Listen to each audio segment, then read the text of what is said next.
மறுபடியும் நான் தொடங்கிடவா இறைவா, இது வரமா வலையா கனவாய்.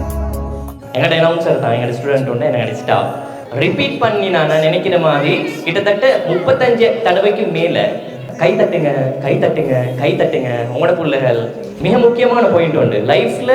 உங்களோட பிள்ளை அச்சீவ்மெண்ட் தான் உங்களோட அச்சீவ்மெண்ட். நீங்கள் நல்லா ஞாபகம் வச்சுக்கோங்க. ஏன்னா நீங்கள் ஒரு லெவலுக்கு வந்தாச்சு. இப்போ உங்களுக்கு அடுத்த அச்சீவ்மெண்ட் என்னன்னு சொன்னால் உங்களோட பிள்ளைகள் அச்சீவ்மெண்ட். என் புள்ள இப்படி செஞ்சா, என் புள்ள இது செஞ்சிருக்கிறா, என் புள்ள இது செஞ்சிருக்கிறான்னு சொல்லி தான் உங்களோட அச்சீவ்மெண்ட் அடுத்தது இருக்குது. ஆகவே சின்ன விஷயம் ஒன்று செஞ்சாலும் அவங்கள பாராட்டும். அதை நீங்கள் மறக்க வேணாம். தண்ட பிள்ளைக்கு கை தட்டாமல் இருக்கிறன்றது வந்து ஒரு கொஸ்டின் மார்க். சரியா? ஏன்னா நான் இந்த இடத்துல இருந்ததுனால நான் சொல்கிறேன். ஆகவே கொஞ்சம் என்கரேஜ் பண்ணுங்க, சப்போர்ட் பண்ணுங்க. அப்பதான் அவங்க இன்னும் முன்னுக்கு போவாங்க.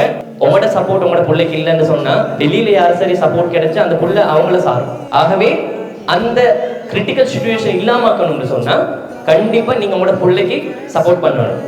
அப்பதான் அந்த புள்ள உங்களோட இருக்குன்றது பாயிண்ட் நம்பர் 1. நான் பார்த்தேன் 2-3 பேர் வீடியோ பண்றாங்க அவங்களோட பிள்ளைகளோட இவெண்ட்ஸ்ல. ஸோ அந்த வீடியோகளை வச்சு அவங்கள ப்ரொமோட் பண்ணுங்க. பாருங்க நீங்க இப்படி செஞ்சீங்க இப்படி செஞ்சீங்கன்னு ப்ரொமோட் பண்ணுங்க. இல்லைன்னு சொன்னாலும் வீட்டில் போயிட்டு ப்ரொமோட் பண்ணுங்க. அவங்களுக்கு நான் நினைக்கிற மாதிரி இந்த அவார்ட்ஸ் வந்து லைஃப்ல கிடைக்கிற ஃபர்ஸ்ட் இல்லாட்டி செகண்ட் இல்லாட்டி தேர்டான கப்ஸாக இருக்கையிலும் அவார்ட்ஸாக இருக்கையிலும் ரிவார்ட்ஸாக இருக்கையிலும் அதை நீங்கள் வந்து அவங்களை ப்ரொமோட் பண்ணுங்க. சரி, அவங்கள விஷ் பண்ணுங்க. அண்ட் மிக முக்கியமாக சொல்லுங்க, யூ மேக் மீ ப்ரவுட். சரி, நீங்கள் என்ன இன்னைக்கு சந்தோஷப்படுத்தினீங்க, நீங்கள் இன்னைக்கு வெற்றியை கொண்டு வந்தீங்கன்ற விஷயத்த சொல்லுங்க. அப்பதான் அந்த புள்ள நாளைக்கு எங்க சரி போனா கண்டிப்பா யோசிக்கும், என் பேரண்ட்ஸை நான் ப்ரௌட் பண்ணணும், ஸோ நான் இதை செய்யணுன்றதுக்காக செய்யும். நீங்க ஏதாவது இந்த இடத்துல இந்த சம்பந்தமான விஷயங்கள் படிச்சு கொண்டீங்கன்னு சொன்னா, உங்களோட லைஃபுக்கு நீங்க எடுத்துக்கொண்டீங்கன்னு சொன்னா, உங்களோட குழந்தை வளர்ப்புக்கு ஏதாவது எடுத்துக்கொண்டீங்கன்னு சொன்னா கட்டாயம் அதை அமுல்படுத்துங்க. ஏண்டா ஒரு குழந்தையோட எதிர்காலம் சாதாரணமானது இல்லை. நீங்க நல்ல ஒரு குழந்தையை உருவாக்கினா நாளைக்கு ஒரு சமூகம்.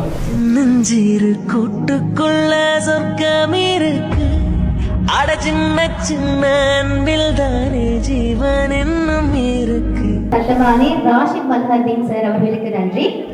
பட்டாம்பூச்சி கூட்டத்துக்கு வட்டாயதுக்கு அடபாசம் மட்டும் போதும் கண்ணே, காசு பானம் என்ன